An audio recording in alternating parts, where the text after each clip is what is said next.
السلام عليكم ورحمة الله وبركاته. نحمده ونصلي على رسول الكريم. أما بعد فأعوذ بالله من الشيطان الرجيم. بسم الله الرحمن الرحيم. فقد قال الله تبارك وتعالى في القرآن المجيد والفرقان الحميد: ذلك الكتاب لا ريب فيه هدى للمتقين. صدر ذیوقار اور حاضرین گرامی، آج کے اس سالانہ انجمن میں جو میری تقریر کا عنوان ہے وہ ہے جہنم کی آگ کا بھیانک منظر. اللہ تعالیٰ فرماتا ہے: ربما یود الذین کفروا لو کانوا مسلمون. کچھ جہنمیوں کو جب جہنم کے اندر ڈال دیا جائے گا، اس جہنم میں کافر اور مسلمان جب دونوں کے دونوں ہوں گے، بہت سے مسلمان سمجھتے ہیں تب تم مزہ کر لو، ہم تو توحید والے ہیں، جہنم کے اندر جائیں گے تو کیا ہوا، ایک نہ ایک دن تو اٹھا لیے جائیں گے. اے ڈبریا کے لوگوں، ذرا اس منظر کو دیکھو.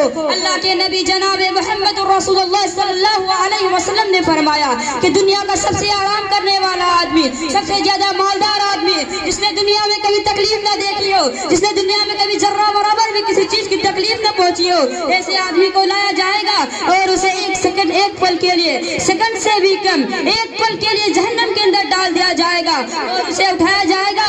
اور جب اس سے پوچھا جائے گا کیا تم نے دنیا میں کبھی دنیا میں تم نے آرام بھی کیا ہے، وہ جواب دے گا: ارے نہیں، میری زندگی تو تکلیفوں میں کٹی ہے، مصیبتوں میں کٹی ہے، میں تکلیف ہی تکلیف میں رہا ہوں، میری زندگی میں صرف تکلیف ہی تکلیف رہی ہے. ایک سیکنڈ کا مزہ چکھنے کے بعد وہ انسان ایسا بولے گا. میرے بھائیو، ذرا سوچو، جو لوگ بھی یہ سوچتا ہے اور مولویوں کی تقریر سن کر کے سوچتا ہے ہم تو توحید والے ہیں، جہنم کے اندر جہاں لے جائیں گے. اے مسلمانوں، میں تمہیں یہ کہہ دینا چاہتا ہوں اور یہ بتا دینا چاہتا ہوں کہ دنیا کی آگ کو تم اپنے ہاتھ میں رکھنا گوارا نہیں کر سکتے. اگر کوئی آدمی آپ سے ہم سے کہے 2 لاکھ لے لو، 10 لاکھ لے لو، اور اس آگ کے انگارے کو تم اپنے ہاتھ کے اندر 1 گھنٹہ رکھو یا 10 منٹ رکھو، آپ 5-10 لاکھ اس کے منہ پہ ماریں گے. ہمیں پیسہ نہیں چاہیے، ہماری زندگی سے بڑھ کر کے ہمیں پیسوں کی ضرورت نہیں ہے. آپ پیسے کو لاکھ مار دیں گے میرے بھائیو، لیکن یہ تو دنیا کی آگ کا مسئلہ ہے. لیکن جو جہنم کی آگ ہے، اللہ کی قسم، اس جہنم کی آگ کے منظر کو ذرا دیکھو. امام کائنات کے پر جو قرآن کریم کی آیت اتری ہے، قرآن کہتا ہے: نار حامیہ، وہ آگ بھڑکنے والی آگ ہے، لفاحۃ للبصر، وہ آگ انسان کی چمڑیوں کو ادھیڑ کے رکھ دے گی. وہ آگ اتنی خطرناک ہے، اس جہنم کی آگ کو چھوڑیے، اگر اس کی چنگاریاں دنیا کے اندر پھینک دی جائے، کل کثر اس کی چنگاریاں محلوں کے برابر ہوں گی. اب آپ سمجھ سکتے ہیں میرے بھائیوں، اللہ کے رسول نے کبھی اس جہنم کے منظر کو آپ نے کبھی اس انداز سے فرمایا کہ جہنم کو 1000 سال تک جلایا گیا، جہنم کی آگ سفید ہو گئی، پھر جہنم کو 1000 سال تک جلایا گیا، جہنم کی آگ سرخ، پھر جہنم کو 1000 سال تک جلایا گیا، جہنم کی آگ کالی ہو گئی، یہاں تک کہ اللہ کے رسول فرماتے ہیں کہ جہنم پوری کی پوری کالی ہے.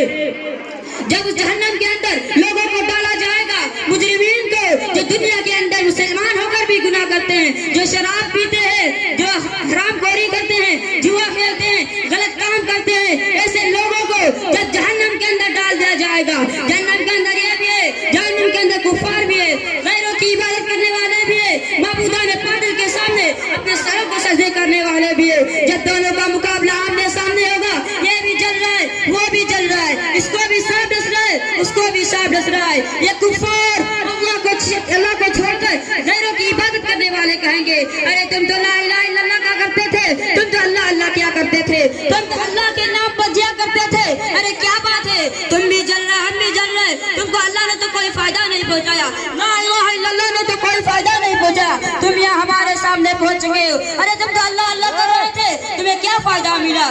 رب کی رحمت جوش میں آئے گی اور اللہ تعالیٰ اعلان کریں گا: اے فرشتوں، ایسے لوگوں کو جو میرے بندے کو چڑھا رہے ہیں، جو میرے بندے کو آگ دلا رہے ہیں، ایسے ان کو بتا دو کہ اللہ کا نام لینے والا، لا الہ الا اللہ پڑھنے والا جہنم کے اندر ہاں گیا اپنے گناہوں کی وجہ سے، لیکن اب تم اسے تانا دے رہے ہو، جس کی وجہ سے رب کی رحمت جوش میں آئے گی اور اللہ تعالیٰ اعلان کرے، اللہ تعالیٰ اس کے گناہوں کو معاف کر کے اس کو جنت کے اندر بھیج دیا جائے گا.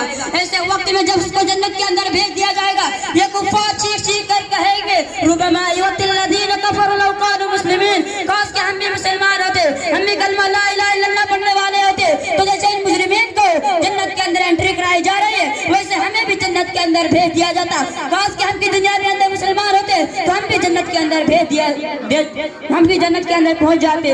دیکھ رہے ہیں لیکن مرنے کے بعد افسوس کرنے سے کیا فائدہ ہوگا. غور کیجئے ذرا اور ذرا سوچئے, جو لوگ بھی جاؤ ذرا سوچئے اور ذرا اس آیت کی اور ذرا دیکھ لیں. وَأَمَّا مَنْ أُوتِيَ كِتَابَهُ بِيَمِينِهِ هَاؤُمُ اقْرَءُوا كِتَابِيَهْ إِنِّي ظَنَنتُ أَنِّي مُلَاقٍ حِسَابِيَهْ فِي جَنَّةٍ هَوَىٰ فِي عِيشَةٍ رَاضِيَةٍ فِي جَنَّةٍ عَالِيَةٍ. اے مسلمانوں, یہ قرآن کی آیتیں سنو. آج قرآن کی آیتیں سنا جائے گی. یہ قرآن کی آیتیں سنو. قیامت کے دن جن لوگوں کو داہنے ہاتھ میں نامہ اعمال دیا جائے گا, جس کا نامہ اعمال داہنے ہاتھ میں ہوگا, اس کا مطلب کہ وہ جنتی ہے. یہ آدمی نامہ اعمال لے کر چیخے گا, چلائے گا. فَيَقُولُ هَاؤْمُ اقْرَءُوا كِتَابِيَهْ. وہ